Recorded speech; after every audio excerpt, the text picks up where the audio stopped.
मेरे को अच्छी तरह याद है, मैं 6.5 साल का था तो मेरे पिताजी ने कहा बेटा स्कूल चला जाए। अब तो बड़े हो गए, क्योंकि आप देखना आज के 40-50 साल पहले बहुत छोटे बच्चे को स्कूल नहीं भेजते थे, और गांव में तो विशेष कर नहीं। अभी तो थोड़ा सा चेंज हो गया माहौल, है ना, एक फैशन आ गई, 5 साल 4 साल 3 साल 2.5 साल, अभी तो 2 साल में प्ले स्कूल में डाल देते, है ना। मेरा ऐसा मानना है बहुत छोटे बच्चे को स्कूल नहीं भेजना चाहिए, उससे उसका शारीरिक विकास रुकता है और मानसिक विकास रुकता है। मेरा पोता जब 5 साल का हो गया तब मैंने उसका एडमिशन होने दिया। कितने साल के बाद? 5 साल के बाद। तो उसके माता पिता सुबोध जी मेरे से नाराज हुए। उन्होंने कहा आप जानते नहीं, आपका जमाना अलग था, अभी अलग है, आपके जमाने में पढ़ाई नहीं चाहिए थी, आज पढ़ाई की बहुत जरूरत है। तो मैंने उनको एक ही लाइन कही, बगैर पढ़ाई के काम चल रहा है कि नहीं?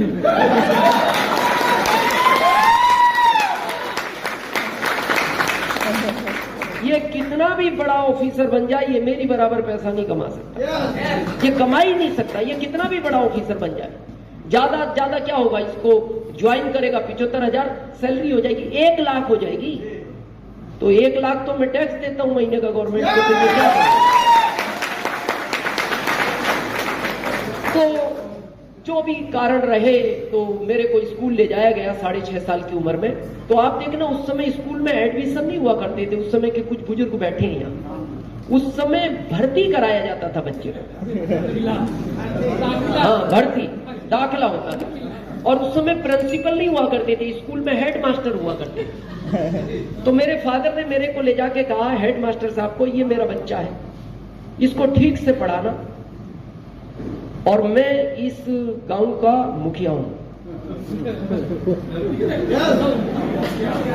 समझ गए? Yes. उनका कहने का मतलब ये था इनडायरेक्ट कि स्कूल पढ़े ना पढ़े, ये बच्चा पढ़ना चाहिए क्योंकि मैं यहाँ का मुखिया हूं। और फिर उन्होंने अगली लाइन कही कि अगर ये पढ़ने में ठीक हो तो इसको हर साल क्लास बदलवा देना, और ये पढ़ने में कहीं कमजोर लगे तो इसको एक ही क्लास में 1 साल और रख के फिर इसको क्लास बदलवाना। तो हेड मास्टर साहब ने मेरे को 10वीं तक 18 साल पढ़ाया। हो सकता है मेरे पिताजी की बात उनको अच्छी लगी हो, जो भी कारण रहा। 18 साल के बाद उन्होंने गांव में खबर भिजवाई किसी के साथ कि मुखिया जी को भेजना, यानी मेरे फादर को। मेरे फादर को बुला के हेड मास्टर साहब ने कहा, या तो आप इस बच्चे को इस स्कूल से ले जाओ, या फिर ये स्कूल हम यहां से ले जाएं। ये ताली बजाने लायक बात नहीं है। ये आपको पता है मेरे पिताजी की इनडायरेक्ट इंसल्ट थी, ये इनडायरेक्ट इंसल्ट थी उनकी, कि आपने कहा था मैं मुखिया हूं, बच्चे को ठीक से पढ़ाना, ये हाल है तुम्हारे बच्चे का। तो मेरे पिताजी ने कहा कि आपको स्कूल ले जाने की जरूरत नहीं है, इस नालायक को मैं ले जा रहा हूं। और वहां मेरा पढ़ाई का कैरियर जो है समाप्त हो गया। मैंने मेरी माँ को कहा क्या करें। मेरी माँ ने कहा बेटा खेती तो तू कर नहीं पाएगा, क्योंकि खेती में थोड़ा सा मजबूत आदमी चाहिए। अभी तो मैं थोड़ा न्यूट्रिशन खा के ठीक हो गया, पहले मैं बहुत कमजोर था, मतलब इतना कमजोर था आप एक लाइन में ये समझ सकते हो कि जब बहुत तेज हवाएं चलती थी तो मेरी माँ बाहर निकल के देखती थी बच्चा बाहर तो नहीं खेल रहा, और जब उसको मैं बाहर नहीं दिखता था तो उसको लगता था कहीं ना कहीं सेफ है। तो मेरी माँ ने कहा बेटा तेरे से खेती तो नहीं होगी, तू कोई छोटा सा नौकरी कर, और नौकरी बहुत छोटा कर, चाहे पैसे कितने भी कमाए लेकिन मेहनत नहीं होनी चाहिए, क्योंकि तू मेहनत नहीं कर पाएगा। तो मैंने अपनी मार्कशीट 6 साल तक यूपी गवर्नमेंट को दिखाई। तो लास्ट में एक अधिकारी मिले, मेरी मार्कशीट देखने के बाद बोले इस मार्कशीट को लेके कितने टाइम से तुम घूम रहे हो इस राज्य में। मैंने कहा सर मैं 6 साल हो गए, बहुत परेशान हूं सर, आप तो ध्यान से देखो। तो उन्होंने ध्यान से देखने के बाद कहा कि इस मार्कशीट को तू ऐसी जगह रख जो आज के बाद तेरे को भी दिखाई ना दे, क्योंकि ये किसी काम की नहीं है, तू अपना टाइम ही खराब कर रहा है। तो मैंने मेरी माँ को कहा माँ जॉब तो नहीं मिलेगा। तो मेरी माँ ने कहा फिर क्या करोगे। तो मैं 1995 में एमपी चला गया, क्योंकि आदमी को अपने एरिया में छोटा काम करने में शर्म महसूस होती है। बाहर जाके वो थोड़े पैसों में काम करेगा, लेकिन वो काम करता है, उसको शर्म महसूस नहीं होती क्योंकि मेरा वाला कोई देख नहीं रहा। तो मैं 99-5 में एमपी चला गया। एमपी जाने के बाद एमपी गवर्नमेंट ने मेरे को जॉब दिया 2075 का, और मैं इसलिए थैंक्स देता हूं एमपी गवर्नमेंट को, वो 10वीं फेल वालों को ध्यान रखती है। उस जॉब को मैं कर ही रहा था कि एक दिन मैं अपने ऑफिस में इंटर हुआ, तो मेरे बॉस को कोई आरसीएम समझा रहा था। किसको? बॉस को, यानी मेरे सीनियर को। तो अब सीनियर के सामने आप ज्यादा तो बोल नहीं सकते, तो मैं चुपचाप उस प्लान को देखता रहा, खड़ा हुआ। प्लान खत्म होने के बाद वो दिखाने वाला व्यक्ति चला गया, तो मैंने मेरे बॉस को पूछा, सर ये काम किस तरह का है? और मेरे बॉस का जवाब सुनना, ये उन लोगों का काम है जिनमें अकल नहीं होती। क्या लाइन था उनका पहला? ये उन लोगों का काम है जिनमें अकल नहीं होती। दूसरा उनका लाइन था, ये उन लोगों का काम है जो पढ़े लिखे नहीं होते। तीसरा उनका लाइन था, ये उन लोगों का काम है जिनके पास कोई काम नहीं है। चौथा उनका लाइन था, ये उन लोगों का काम है जिनकी घर में कोई वैल्यू नहीं है। पांचवी उनकी लाइन थी, ये उन लोगों का काम है जिनको रिश्तेदारी में कोई बुलाता नहीं। और आखिरी लाइन उनकी ये थी, ये काम तू कर सकता है।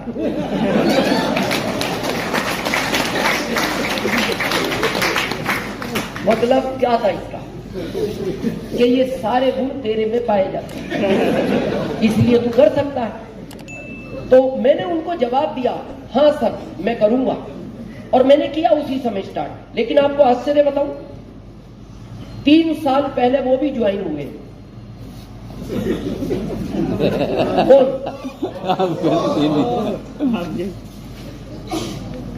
ये किसका वर्तमान है?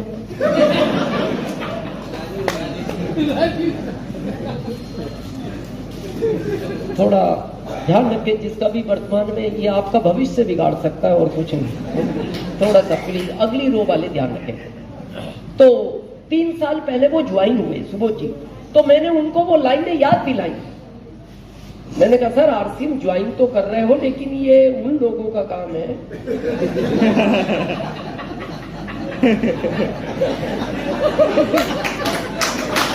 जिनमें अकल नहीं होता। इसके पीछे एक बहुत बड़ा मैसेज है, अब समझोगे। जो लोग आज भी आरसीएम में टाइम पास कर रहे हैं, जो लोग आज भी इसको करना नहीं चाहते, जो लोग आज भी इसके प्रति सीरियस नहीं है, जो लोग आज भी सोच रहे हैं कि मैं 2 साल बाद शुरू कर लूंगा, ये उन लोगों के लिए मैसेज है। जब मैंने उनको कहा कि सर याद करो वो 5 लाइनें जो आपने आरसीएम ज्वाइन करते टाइम मेरे को कही थी और आप इसको ज्वाइन करने जा रहे हो, उनका जवाब सुनना। उन्होंने कहा दिनेश मैं अच्छी तरह जानता हूं, शायद उन लाइनों ने मेरा जीवन खराब कर दिया। मैंने कहा क्यों? बोले अगर वो लाइनें नहीं बोलता तो आरसीएम तो पहले मेरे पास आया था ना। जॉब में मैं तेरा बॉस था, लेकिन उन लाइनों की वजह से आरसीएम में तू मेरा बॉस है।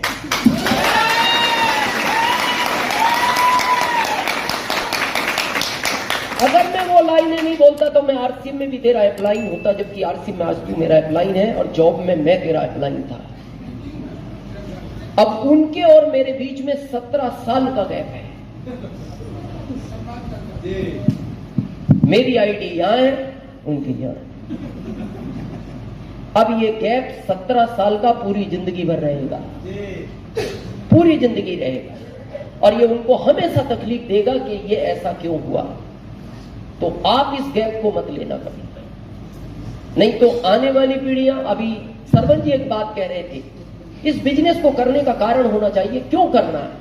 मैं बताऊं कारण क्यों करना चाहिए। जो लोग आज भी सोच रहे हैं, बहाना बनाते हैं, सब ठीक है मेरी लाइफ अच्छी चल रही है, कोई अच्छी नहीं है। आप अपने परिवार से तो पूछो, वो आपके साथ रह के लाइफ अच्छी निकाल रहा है कि नहीं। आपकी अच्छी चल रही है उससे मतलब नहीं है। एक कड़वा सच है, लेकिन है सच। अगर आपकी इजाजत हो तो मैं कहूं, देवघर वालों कहूं, इस भारत में 80% महिलाएं आज भी अपने पति के साथ इच्छा से नहीं मजबूरी में रहती हैं।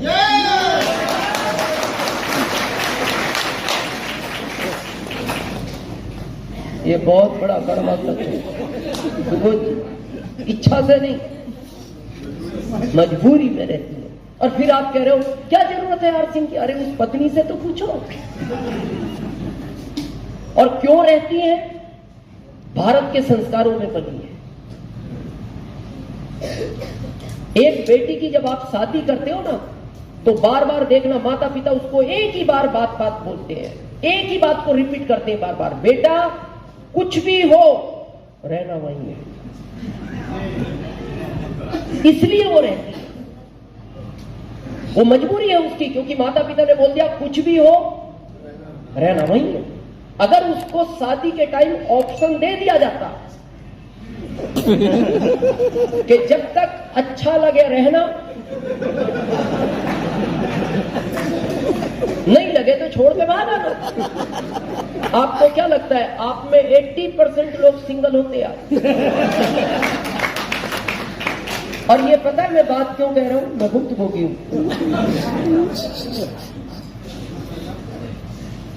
मेरी शादी एक अच्छे घर में हो गई।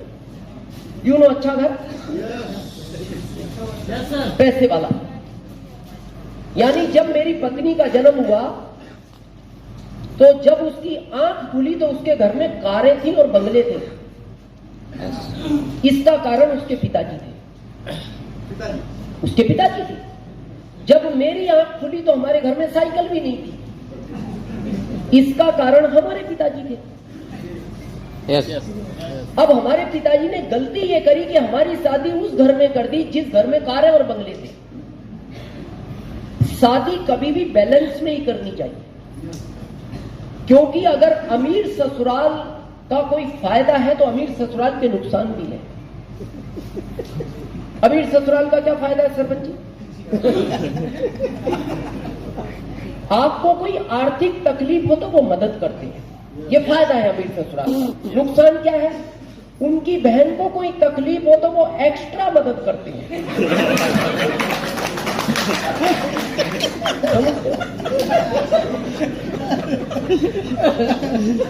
इसीलिए कभी भी अगर गलती से अमीर ससुराल मिल जाए तो वो पास में नहीं होनी चाहिए, वो डिस्टेंस से होनी चाहिए, दूरी होना चाहिए। पता है क्यों? कभी उनकी बहन उनके भाई को कोई शिकायत करे आपके बारे में तो आपको भागने का तो मौका मिलना चाहिए।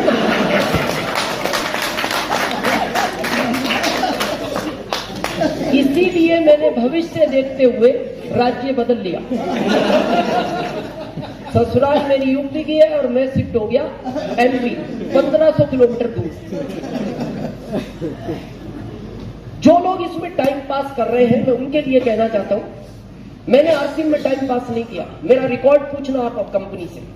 मैंने जब आरसीएम शुरू किया मेरे पहले महीने की इनकम थी 416। प्रोडक्ट कितने थे? कपड़ा, वो भी पैंट पीस, केवल पैंट पीस। तो जब हम लोगों को वो पैंटे देते थे तो लोग हमसे पूछते थे सर शर्टों का क्या करेंगे?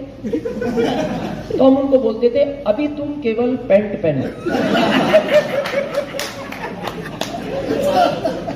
अभी पैंट में ही काम चलाना है, क्योंकि शर्टें ये कंपनी बनाती है। एक प्रोडक्ट इनकम 416, उसी एक पैंट के प्रोडक्ट से 7वें महीने हमने रॉयल्टी निकाली। 7वें महीने, और 7वें महीने का चेक था 19,197 का। फिर कंपनी 3 प्रोडक्ट लाई। क्या क्या? Paste, detergent, cake, bathroom, 3 product लाई। उन 3 प्रोडक्ट में हमने टेक्निकल निकाला 15वें महीने, और टेक्निकल का हमारा चेक था टीडीएस काट के 1,52,000 का। फिर कंपनी और 17 प्रोडक्ट लाई, तो टोटल प्रोडक्ट हो गए 20।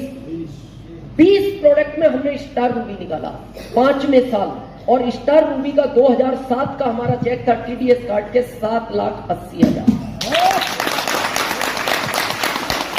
ये कब की बात है? 7 की। 2007 में हम आरसीएम से 7,80,000 ले चुके हैं, अभी 22 चल रहा है। एक प्रोडक्ट में ये कमाल हो सकता है, 3 प्रोडक्ट से ये कमाल हो सकता है, 20 प्रोडक्ट से ये कमाल हो सकता है। आज आपको पता है आरसीएम किस जगह खड़ा है?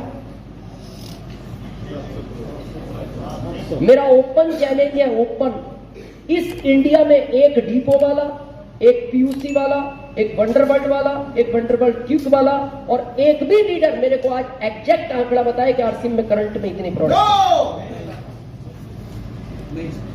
क्यों नहीं है? हर दिन प्रोडक्ट आता है। अगर कल आंकड़ा लेकर आए तो सुबह बदल गया, और सुबह लेकर आए तो दिन में बदलेगा, और दिन में याद कर लिया तो शाम को बदलेगा।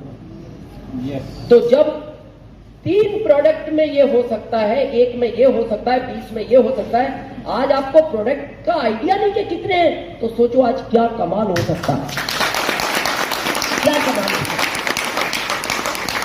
और ये कमाल आपको फरवरी में भीलवाड़ा देखने को मिलेगा। ये देखने को मिलेगा भीलवाड़ा फरवरी के अंदर। ये क्यों थी स्पिरिट हमारी इतनी? आज आप क्यों धीरे धीरे आरसीएम कर रहे हो? मैं बताऊं क्यों थी। मेरी पत्नी महीने में 20 बार, 22 बार, कभी 25 बार एक फिक्स कोटेशन सुनाती थी मेरे को। क्या था वो कोटेशन बताऊं? अपने आप को सौभाग्यशाली समझो, मैं आपके साथ रहती हूं।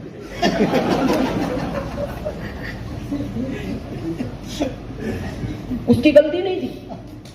आदमी जब गरीबी से अमीरी की तरफ चलता है तो वो खुश होता है, लेकिन जो आदमी अमीरी से गरीबी की तरफ जाता है उसको तकलीफ होती है। तो मैं अपने जीवन में खुश इसलिए था, मैं तो नीचे से गुजर जा रहा था। उसको दुख इस बात का होता था वो वहां से इधर आ रही। जिसके घर में कार बंगले, वो 2075 सैलरी में साथ में रह रही, तो वो एक ही बात बोलती थी, अपने आप को सौभाग्यशाली समझो, मैं आपके साथ रहती। ये लाइन सुनना कभी पत्नी के मुंह से, बहुत सुकून मिलता है।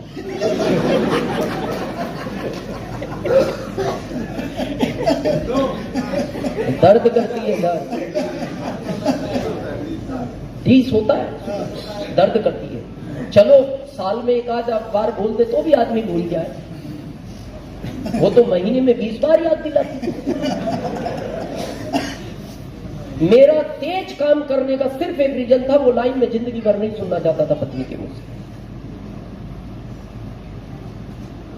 आज वो लाइनें बदल गई,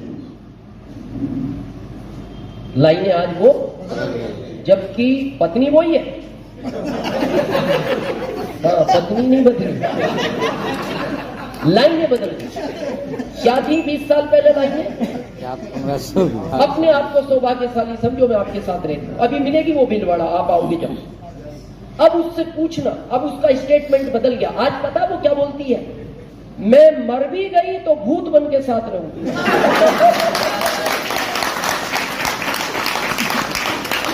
क्यों भाई, बन गया? तुम तो रहना ही नहीं चाहती, अब भूत बन के भी साथ रहोगी। क्या हो गया ऐसा 20 साल में? मैं बताऊं क्या हो गया? 20 साल पहले जॉब मेरे साथ था, अभी आरसीएम मेरे साथ है। तो जो लोग अभी भी बड़ा धीरे धीरे आरसीएम कर रहे हैं, टाइम पास कर रहे हैं, सीरियस नहीं है, तो मैं आपसे पूछना चाहता हूं, आप भी उन्हीं लाइनों का इंतजार कर रहे हो क्या सुनने का? कि पत्नी सुनाए तो हम भी अपनी स्पीड बढ़ाएं, और सुनाएगी और निकलने 2-5-7 साल पत्नी, और पत्नी ने नहीं सुनाया तो बच्चे गारंटेड सुनाएंगे। आज ही पता है बच्चे क्या बोलते हैं? यहाँ बहुत सारे माता पिता बैठे होंगे। आज पता है बच्चा क्या बोलता है अपने माता पिता को? आपने मेरे लिए क्या ही क्या है। एक पिता अच्छा नहीं पहनता, बच्चे को पहनाता है, अच्छा नहीं खाता, बच्चे को खिलाता है, तब भी बच्चा बोलता है आपने मेरे लिए क्या किया है। दर्द होता है पिता को, तो पिता एक दिन उस दर्द को जब सहन नहीं कर पाता तो वो बोलता है बेटा क्यों नहीं किया, मेरी हैसियत से बढ़ के किया है तुम्हारे लिए तो मैंने। तो फिर वो बच्चा बोलता है क्या नया किया, ये तो दुनिया करती है।